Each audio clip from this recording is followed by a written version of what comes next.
Morning, guys. How we doing? Happy Tuesday.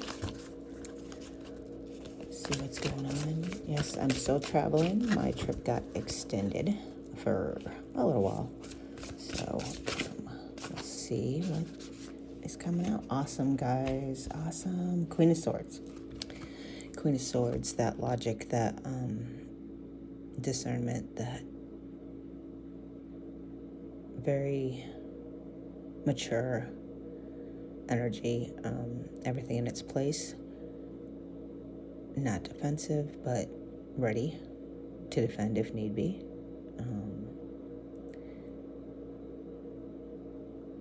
She looks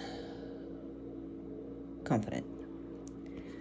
This is our confidence, right? We are confident that the decisions that we're making are the right ones. We are confident that the way that we are interpreting messages is the right way. She can be somewhat unemotional, but I think she's unemotional in a way that she needs to be, right? She doesn't take things personally. She's not codependent. Any of the things that we've been working on for, I don't know, our entire lifetime, she's not conquered, but she's aware, right? And she's okay with that. She doesn't have shame for her shadow side. She's totally, perfectly fine with herself. She accepts herself fully. She's self-sufficient. She's logical, honest, completely authentic. And that's how we start off, guys. That's awesome. From there, Knight of Swords. What's with this Knight of Swords? We keep getting him, but this time he's in the upright. So he's moving really fast, right? He's running towards something. He's but running quickly towards it. Again, with the Swords energy, the thoughts, the intellect. He's starting to figure things out quicker. Messages are coming quicker. He's manifesting quicker, right? He's seeing the results of his manifestations super fast. I can actually say I have been. It's been actually pretty wild. I literally will say a prayer, ask for something, and because I'm not expecting a specific box for it to come in, I notice it right away, and it's actually kind of neat, right? I can't think of a really good example off the top of my head, but things like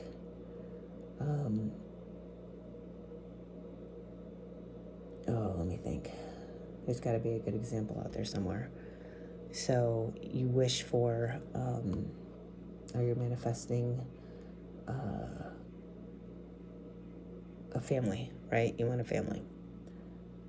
Maybe it doesn't come in the traditional sense of the word family, right? Maybe you don't get married and have kids. Maybe you have a group of friends that are as loyal and loving and as faithful as a family, right? Doesn't have to be DNA related. But of course we look for that marriage and baby, right? Or maybe you wish to have kids and you don't necessarily give birth to those kids, but you have children in your life that need a nurturing figure. So the universe has answered you with that, right? When you're not expecting the specific package or box, it is amazing how quickly you see things manifest in your life. It's not to say that they're manifesting quicker, it's that you're noticing them quicker. You are aware in the present moment, and that's what I feel like this card is telling us, and that's awesome. I feel like I am in that energy, and energy is always changing, guys, always, so maintain that high vibe. I know we have ebbs and flows with our energy. It's kind of like, nothing good ever lasts, nothing bad ever lasts. So enjoy the good, right? Enjoy that high vibe, and what can you manifest while you're in this high vibe, because it's coming quickly. So think about those things, right? and then the Queen of Wands in the reverse. So Queen of Wands in the upright is she's feisty, right?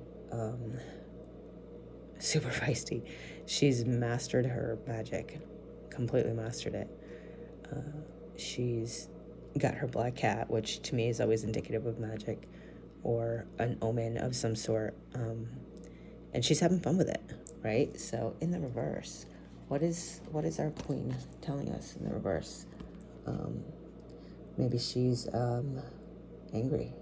Maybe she's cold. Maybe she's just not having as much fun, right, as she could be. She's, I feel like she's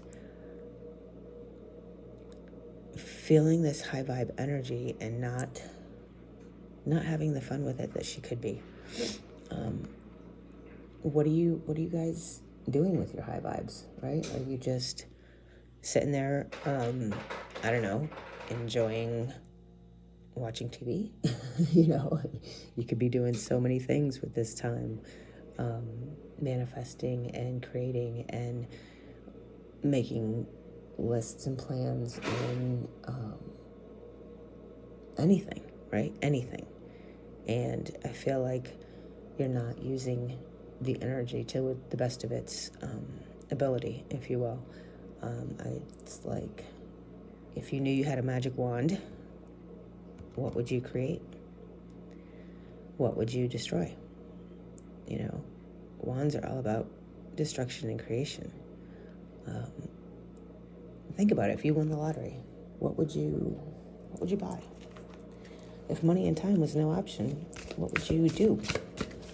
If work didn't necessarily mean a job, what would you do 8 hours a day, away from your family, away from your home, away from your loved ones? Really, really get creative, really think about it, because I feel like we're not doing that yet. And it can really be a lot of fun. Do this with your family, do this with your friends. That definitely give you a lot of insight into who they are as a person, right? I mean, obviously somebody who's going to, want to buy things for their family, or which we all do. I mean, we're all generous, right? But think about what their answer is and what insight you can get into their personality and what's important to them, right? Because what they value. A friend asked me the other day what I valued, and it was a really hard question.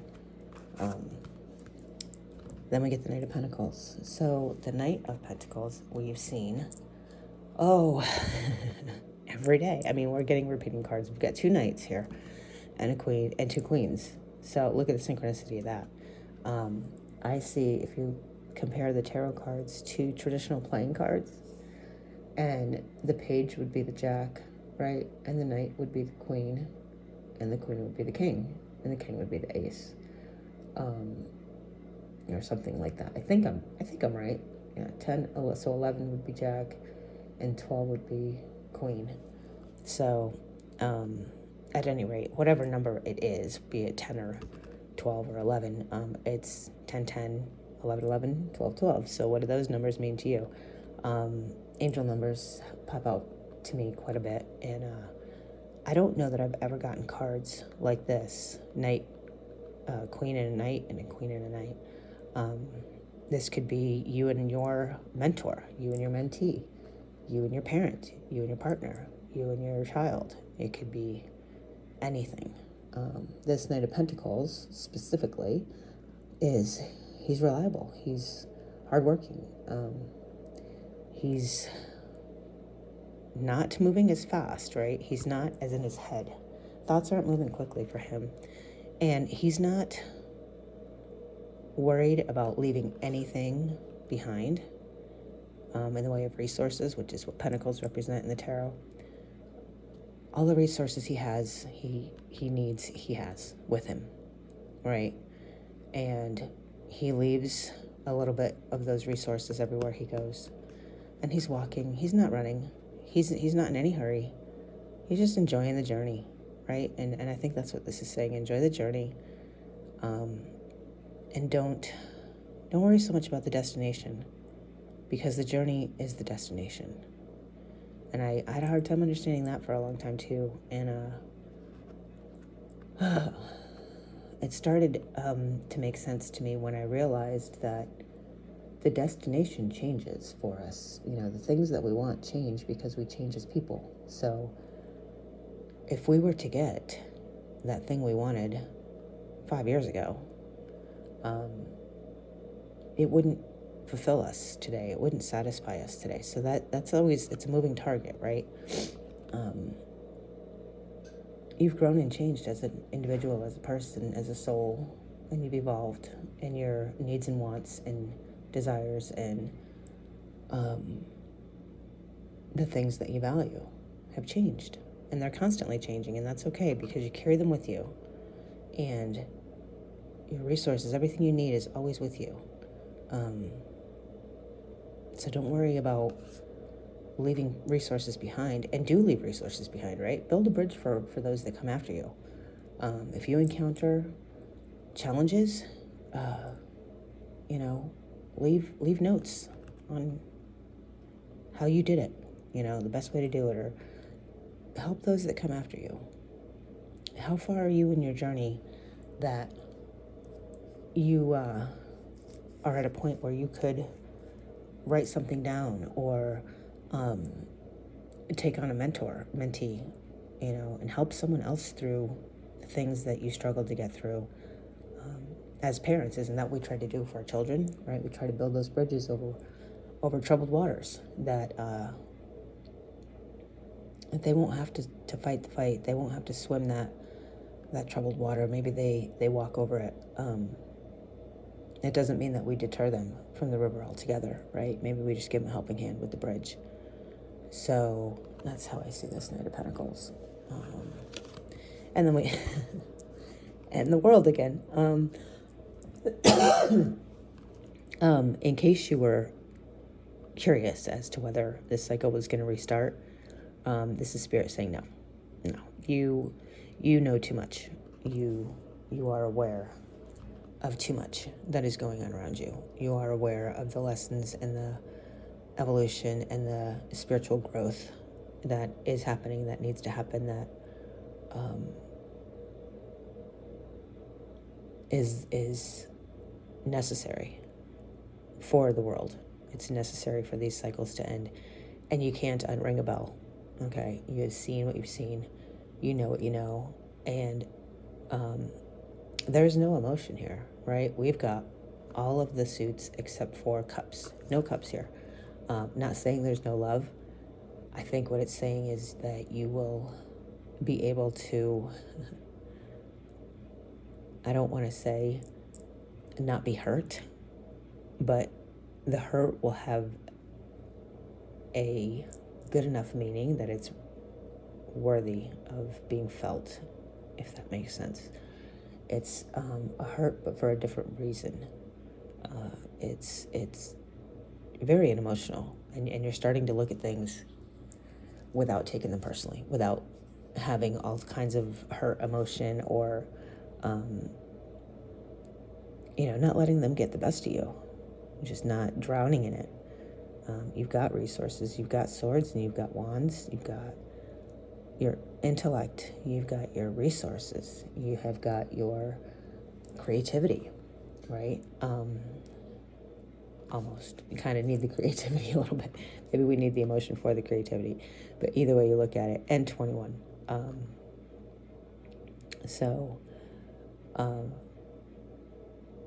21 reduces to a 3. And if you think about it, 3 is the divine number, right? So I kind of like numerology, and 3s are always, they are special to me because they mean,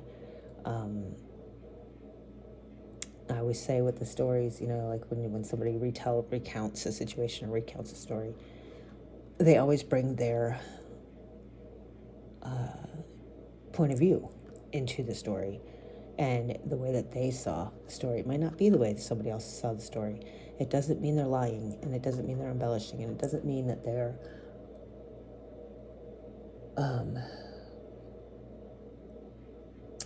dishonest, I guess is the word I'm trying to look for. It means that there is no clear-cut telling of the story, ever, right? Because we always bring our own side to it.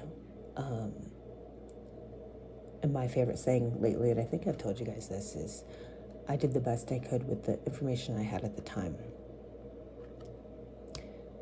You may have more information as the person hearing the story, right? So your judgment of the outlook or the opinions of the storyteller are jaded, if you will. When you think about it, and we do pass judgment, it's impossible. We try not to. We really try not to, but we do. And when we do that, do we take into consideration the person that we're judging, the information that they had? Or are we taking into account that we have all of the information, right? Like hindsight's 20/20. When you're looking at other people and judging them, and find yourself judging people, because it's habit, it's going to take a while for those things to be unprogrammed from within us. And when you're doing that, are you taking into account where those people were at, what information they had at the time, what challenges were they facing? What fears did they have? What trauma had they gone through? What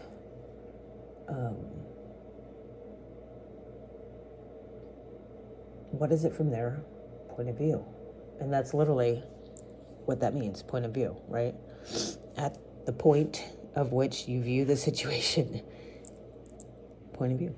I heard a while ago in a class, that the answer to people's opinion, when they give their opinion, instead of starting the argument, right, you say, oh, that's an interesting point of view. And you'll probably piss the people off with that.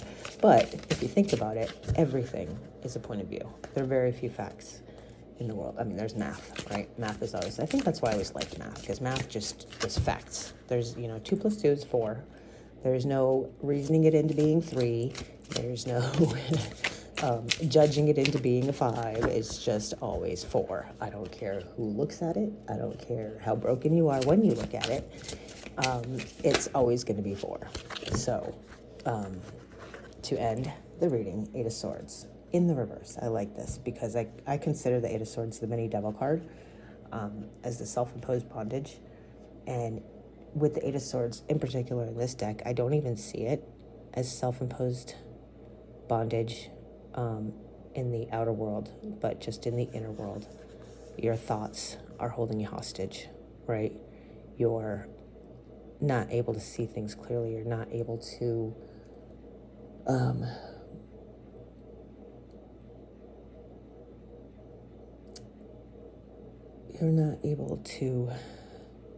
see anything outside of your own little world right here, the windows, right?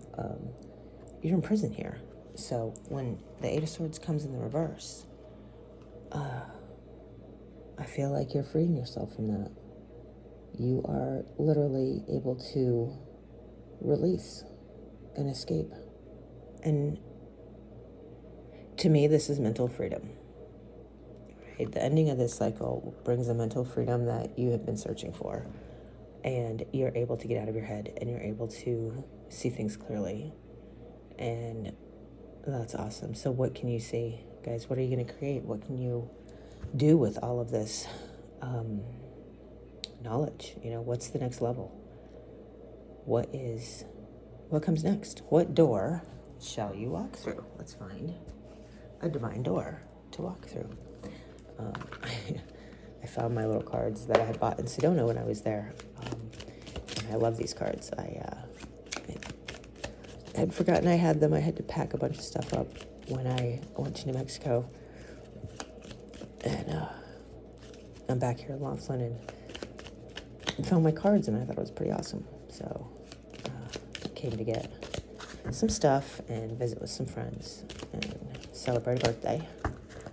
And I'll be going back soon. But at any rate, let's see if we can get the door to go through. Here we go. That's our door. Or is that the door? There you go. I love that picture. It's pretty neat. It's the steps are all around it. It's pretty cool. It says birth. Another gateway appears in view. New life is unfolding with blessings to you. With the world and the ending of this cycle, it's the birth of a new cycle. Since we've ended this cycle, we can get off of that roller coaster and go through another door. We can go through and create something new. It's like, how do I want to describe this? Doors that you didn't even know existed will appear because you're a new person and you see things differently now. Your wants and desires will be different. What fulfills you will be different. What you value may be different. Really think about those things. Really think about what it is that you want. And now that you've evolved and you're a little wiser, and you know not to look at the hows too much, right? Start manifesting, guys. Start really, really thinking about what's going to make you happy, because the world is your oyster right now.